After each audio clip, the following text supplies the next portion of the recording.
Good morning po. Tayo po'y mag-aral ng salita ng Diyos, the book of John, chapter 1, verses 12 hanggang 14.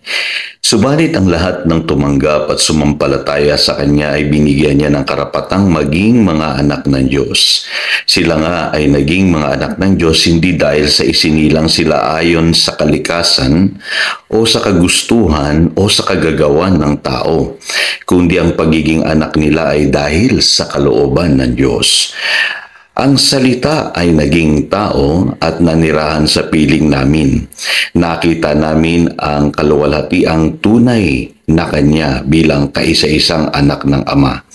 Siya ay puspos ng kagandahang loob at ng katotohanan. Karapatan bilang anak ng Diyos. Alam niyo po, itong verse na ito bagamat akala ng iba ay napakasimple, meron po itong malalim na kahulugan. Kasi dito po makikita natin tinanggihan ng mga Hudyo, ang mga kababayan mismo ng ating Panginoong Hesus, ang ating Panginoong Hesus.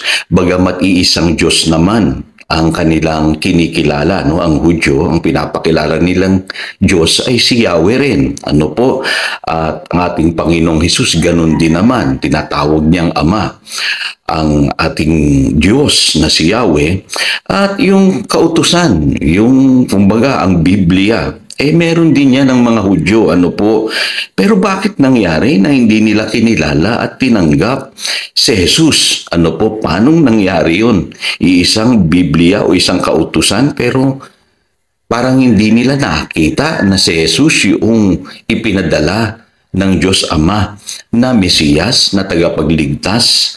Kaya hindi nila tinanggap si Jesus nung naparito sa lupa. Ano po?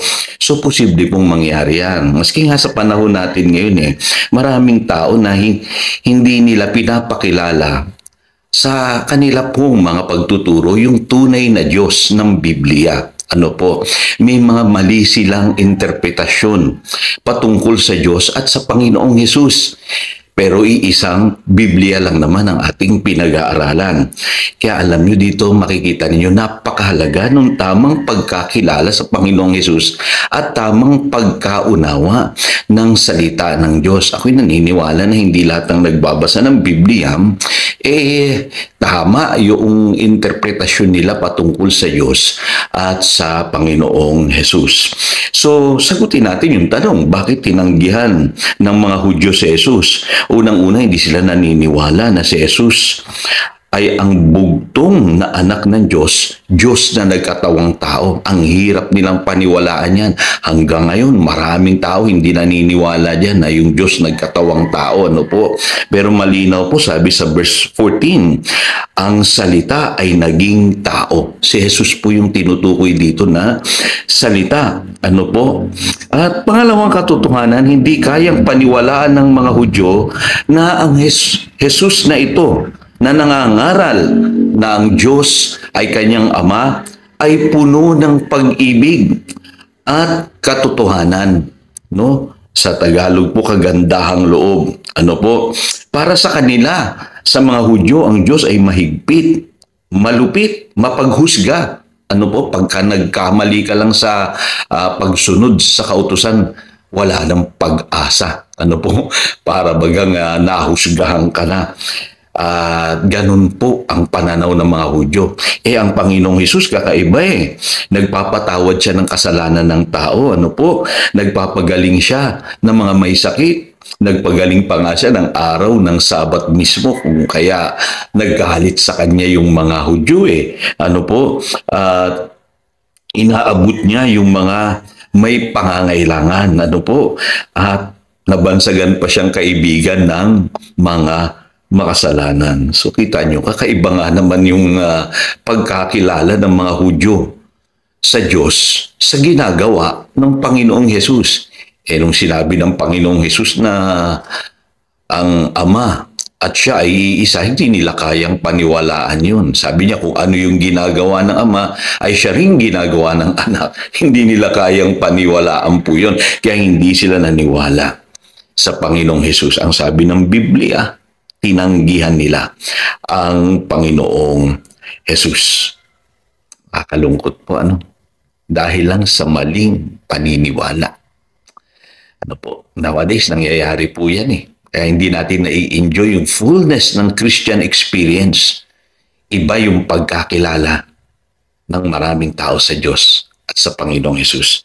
Pero napakapalad po ng mga tao na tama at totoo yung kanilang pagkaunawa at pagkakilala sa ating Panginoong Hesus. Masusumpungan nila yung relasyon sa Diyos. Ano po? Hindi relihiyon.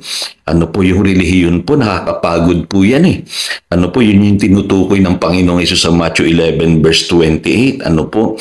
At walang power po yung relihiyon. Sabi sa 2 Timothy chapter 3 verse 5, may anyo lang ng kabanalan. At yung relihiyon, kadalasan yan, yung mga religious, sila yung walang pag-ibig, mapaghusga. Ano po? Hindi po ganoon. Ang Diyos ay pag-ibig. Ano po? Ang nangyari, ang nasumpungan ng mga Hudyo ay relihiyon, hindi relasyon sa Diyos. Tayo lamang mga nanalig sa Panginoong Hesus ng totoo ang nakaranas na maging anak ng Diyos. Tayo po yung isinilang na muli sa pamilya ng Diyos. Ano po? At higit sa lahat, ano po, kumbaga, isinilang ang Panginoong Hesus sa ating puso. Tayo po yung na-born again. Ano po, naka-experience ng bagong buhay. Kaya kakaiba po yung relihiyon sa relasyon sa Diyos. Ano po, napakasarap po na ma-experience natin yung sinasabi ng Biblia ang karapatan bilang isang anak ng Diyos, kabilang sa pamilya ng Diyos. Tayo po'y manalangin. Dakilang Diyos, napakabuti mo sa amin. Sa aming nanalig sa iyong anak na si Jesus, binigyan mo kami ng karapatan bilang iyong anak. Isinama, ibinilang na iyong pamilya. Nakaranas kami ng kapanganakang muli sa Espiritu. At hindi relihiyon ang aming nasumpungan kundi relasyon.